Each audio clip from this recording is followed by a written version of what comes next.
नमस्कार, मैं हूं सुरेश चौहान की और आप देख रहे हैं बिंदास बोल। बिंदास बोल में हम हाजिर आपके सामने फिर एक ऐसे मुद्दे को लेकर जो जुड़ा है आपसे, हमसे, हमारे इस प्यारे देश से और इस देश के सबसे अहम महत्वपूर्ण हिस्सा कश्मीर से। जी हां, ये कश्मीर से जितना जुड़ा है उससे भी ज्यादा जुड़ा है देश के एक ऐसे हस्ती से जिसको फिलहाल लोग देश का तारनहार, देश का मसीहा, लीडर, नेता सब कुछ मान रहे हैं। जी हां, मेरे पीछे देख रहे हैं आप अन्ना हजारे जी।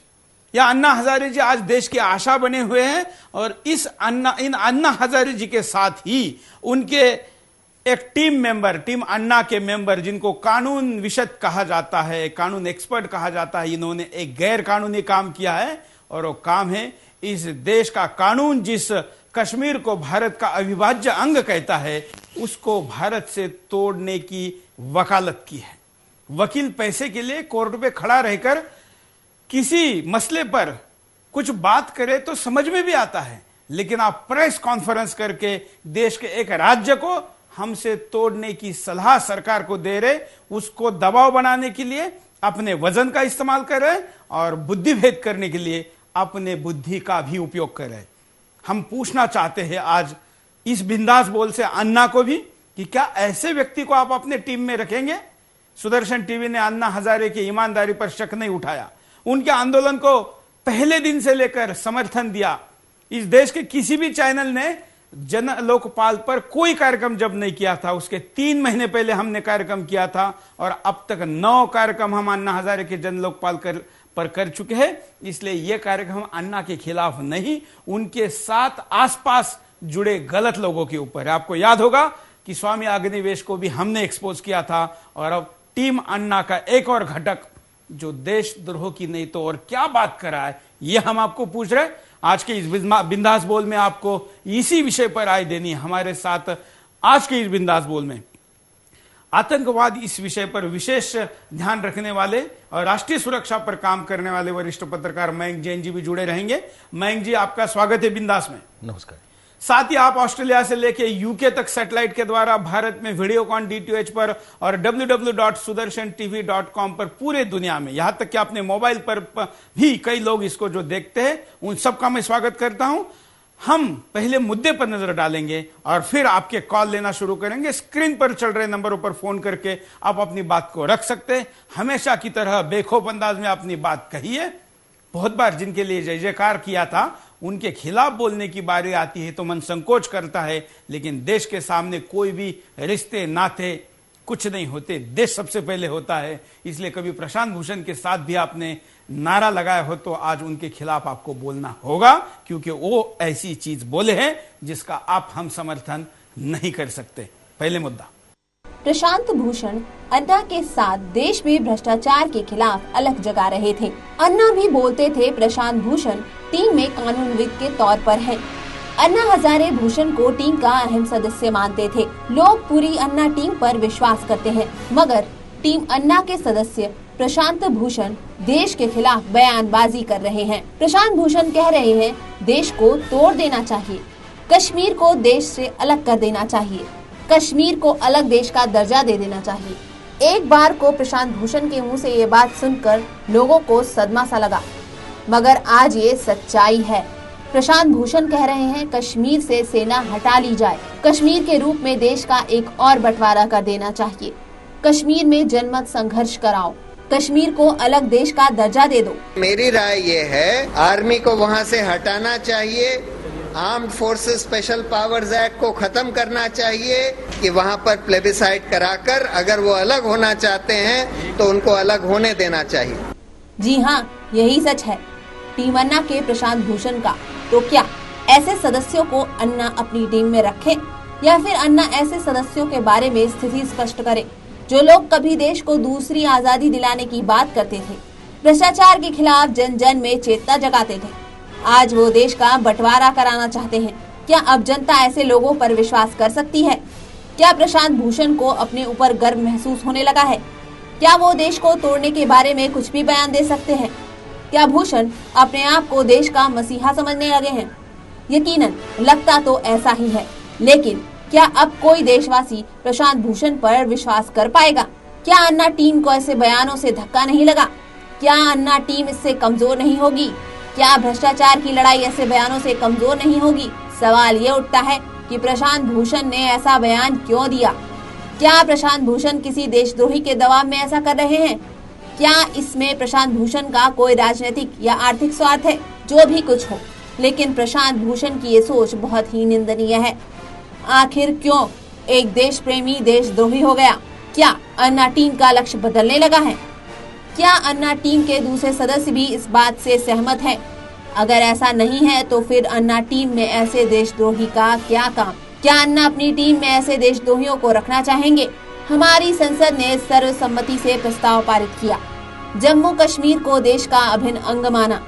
उस प्रदेश को हर वो सुविधाएं दी जा रही हैं जो देश के अन्य प्रदेशों को दी जाती हैं।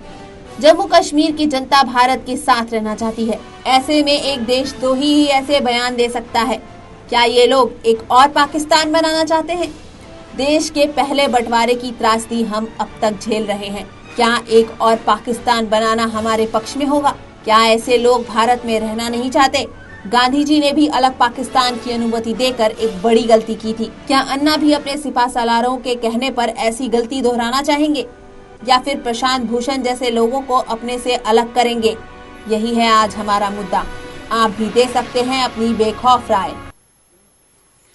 ये बड़ा दुखद है कि देश के लिए एक आंदोलन चल रहा है और उस आंदोलन में एक सिपाही जब ऐसा रंगे हाथ पकड़ा जाता है तो बुरा लगता है। लेकिन जानने वाले ये भी कह रहे हैं कि प्रशांत भूषण का ऐसा कोई वीडियो दिखाओ जिसमें ओ वंदे मातरम कह रहे हो। हमने बहुत ढूंढने की कोशिश की, हालांकि इस वक्त मैं आपको यह दावा नहीं कर सकता कि ये वंदे मातरम नहीं कहते, लेकिन कल शाम से आज तक हमने अन्ना के आंदोलन के काफी वीडियो खंगाले, किसी में भी प्रशांत भूषण वंदे मातरम कहते हुए नहीं दिखे। बड़ी चौंकाने वाली बात है। अगर आप उनके समर्थक है, जानते हैं तो ये विजुअल हमको भेजिए, हमको ये दिखाने में खुशी होगी। लेकिन जो दुख हो रहा है वो हो रहा है देश को तोड़ने का बयान देने से। हम अन्ना का जज्बा दिखाते हैं कि अन्ना कितने जोर शोर से भारत माता की जय लगाते हैं, तब भी जब वो पूरी तरीके से हफ्ते भर से ज्यादा भूखे हैं। देखिए अन्ना का ये वीडियो। त्याग, ये भूमि त्याग की भूमि है, त्याग करना सीखो। और कोई भी कुछ कहता है अपमान पीना सीखो। ये 5 बातें आपके जीवन में आ जाए तो आप अन्ना बनोगे, और ऐसे अन्ना खड़े हो जाएंगे तो ये देश बनेगा। आप सबके लिए मैं धन्यवाद करता हूँ। जय हिंद, जय भारत। भारत माता की, भारत माता की। वंदे वंदे इंकलाब, इंकलाब। अन्ना का ये जोश देखकर वहां पर मैदान में जो छोटे बच्चे थे, बूढ़े थे, सब में जोश आता था और देशवासियों में देश प्रेम की एक लहर सी दौड़ती थी। लेकिन जब उनके ही टीम का कोई एक सदस्य कश्मीर को तोड़ने की बात करता है, हम दोबारा आपको दिखाते हैं कि प्रशांत भूषण ने क्या वकालत की है। देखिए प्रशांत भूषण का ये वीडियो जिसमें वो मांग कर रहे हैं कि कश्मीर को अलग करना चाहिए। आपको हम पैकेज में भी दिखा चुके हैं, हम दोबारा भी आपको दिखाना चाहेंगे, और साथ साथ में आपके फोन, एसएमएस, ईमेल भी हम अभी लेना शुरू कर रहे हैं। हमारे साथ मयंक जी भी जुड़े हुए हैं। हम आपको यहाँ पर वो वीडियो दिखाते हैं जिसमें उन्होंने इस बात का क्या उल्लेख किया है। आप देखिए। के बल पर देश में रखना हमारे देश के लिए ही घातक होगा, देश की सारी जनता के लिए घातक होगा। सिर्फ वहाँ की जनता के लिए नहीं, पूरे देश की जनता के लिए जनहित में नहीं होगा। इसलिए मेरी राय ये है कि हालात वहाँ नॉर्मलाइज करने चाहिए, आर्मी को वहाँ से हटाना चाहिए, armed forces special powers act को ख़त्म करना चाहिए, और कोशिश ये करनी चाहिए कि वहाँ की जनता हमारे साथ आए। अगर उसके बाद भी हमारे साथ नहीं है, अगर वो जनता वहाँ की ये चाहती है कि भाई हम अलग होना चाहते हैं, तो मेरी राय ये है कि वहाँ पर प्लेबिसाइड कराकर अगर वो अलग होना चाहते हैं तो उनको अलग होने देना चाहिए। ये जो भाषण है, ये जो विजुअल है, ये जो वीडियो है, आप पीछे देखिए। मैं ये दोबारा वीडियो केवल आपको इसलिए दिखाना चाहता हूं कि पीछे आप देखिए कि इनके पीछे एक प्रेस कॉन्फ्रेंस का ये वीडियो है। इनके पीछे लिखा है, देखिए पीछे जो कार्यक्रम कहा है वो मीट द प्रेस, प्रेस को मिलिए कार्यक्रम है। ये किसी जगह पर मीडिया को मिलते हुए इन्होंने कहा है, जिसका ये वीडियो कोई स्टिंग ऑपरेशन नहीं है, ये आतंकवादियों के सामने नहीं बोल रहे, इनके सामने कई चैनलों के माइक आईडी भी है, तो ये विजुअल इसका मतलब देश के कई चैनलों पे है, लेकिन कोई चैनल इस विजुअल को क्यों नहीं दिखा रहा है। बड़ा दुखद लेकिन सच है। मयंक जी, पहला सवाल कि क्या जिसको लोग जनता का वकील कह रहे थे, वो आतंकवादियों की वकालत करते हुए जब स्क्रीन पर दिखा तो पहली बार देख के आपको क्या लगा? हाँ, देखिए, ये जो प्रशांत भूषण है, इसके बारे में अगर आपको ध्यान होगा, मैंने अपने पिछले प्रोग्राम में भी बोला था, जब ये अन्ना हजारे पे प्रोग्राम हुआ था, जब इस मूवमेंट पर प्रोग्राम हुआ था और उस दिन स्वामी अग्निवेश एक्सपोज हुए थे, उस दिन मैंने बताया था कि केवल ये स्वामी अग्निवेश का विकेट गया है ऐसा नहीं है, ये एक और विकेट जाएगा, ये प्रशांत भूषण का। क्योंकि जो अन्ना एक राष्ट्रवादी व्यक्ति हैं, वो इस देश को प्यार करते हैं, ये ना तो स्वामी अग्निवेश उस कैटेगरी को बिलोंग करते हैं, ना प्रशांत भूषण उस कैटेगरी को बिलोंग करते हैं, क्योंकि ये दोनों कम्युनिस्ट हैं। और ये कम्युनिस्ट जो विचारधारा है, इसके अंतर्गत ये लगातार ह्यूमन राइट्स के भेष में लगातार इन्होंने कई ऐसे काम किए हैं जो एक राष्ट्रवादी को कभी स्वीकार नहीं कर सकता। इस प्रकार के काम इन्होंने लगातार किए हैं, चाहे वो माओवाद का समर्थन हो, चाहे कश्मीर में प्लेबिसाइड करने का जो वो बोल रहे हैं कि वहां पर कश्मीर में से पहले आर्म फोर्स स्पेशल एक्ट आप हटा दीजिए।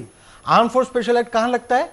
जहां पे देश में डिस्टर्बेंसेस हो, जहां पे देश में आतंकवादी समस्याएं बढ़ रही हो, जहां पर देश की सुरक्षा को बहुत भारी खतरा हो, तो वहां पे आर्मी को भेजा जाता है और उनको स्पेशल पावर एक्ट के अंतर्गत वहां पे भेजा जाता है। नॉर्थ ईस्ट में कुछ इलाके ऐसे हैं, कश्मीर में कुछ इलाके ऐसे हैं जहां पर आर्म फोर्स स्पेशल एक्ट लगा हुआ है।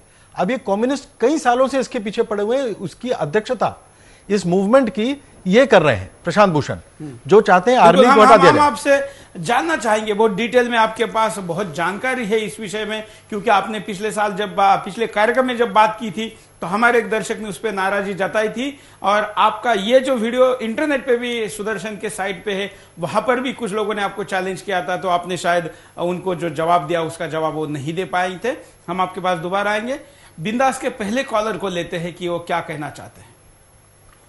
नमस्कार। हेलो। हाँ, बोलिए जी। नमस्कार। नमस्कार। मैं एडवोकेट संदीप त्यागी गाजियाबाद से बोल रहा हूँ। बोलिए संदीप जी। सुरेश साहब, मेरा निवेदन ये है कि इस तरीके के जो लोग हैं, ये सच में जूता खाने वाले लोग हैं। हाँ। और इनको हमने पिछले साल 1857 की क्रांति की वर्षगांठ पर हम लोग गाजियाबाद से एक यात्रा लेकर के श्रीनगर लाल चौक पे राष्ट्रध्वज लगा करके ऐसे लोगों को हमने जवाब भी दिया पिछले वर्ष। हाँ। हम लोग सड़क मार्ग से राष्ट्रध्वज को ले जाने वाला पहला जत्था मेरे नेतृत्व में गया था, लाल चौक पे राष्ट्रध्वज लगाने का काम किया और पूरे श्रीनगर में तिरंगा झंडा लेके हम लोग घूमे हैं। तो बहुत देशभक्त वहाँ भी हैं। इन लोगों को वहीं के लोग भी जूता मारने के लिए तैयार रहते हैं। ये लोग वहाँ खुले में घूमते नहीं है, ये बात कहने के लिए। अगर ये लोग सच में देश में रहना चाहते हैं तो रहें, नहीं तो ये पाकिस्तान चले जाएं। ये भी बिल्कुल। धन्यवाद। यहाँ रहना कोई जरूरी नहीं। धन्यवाद।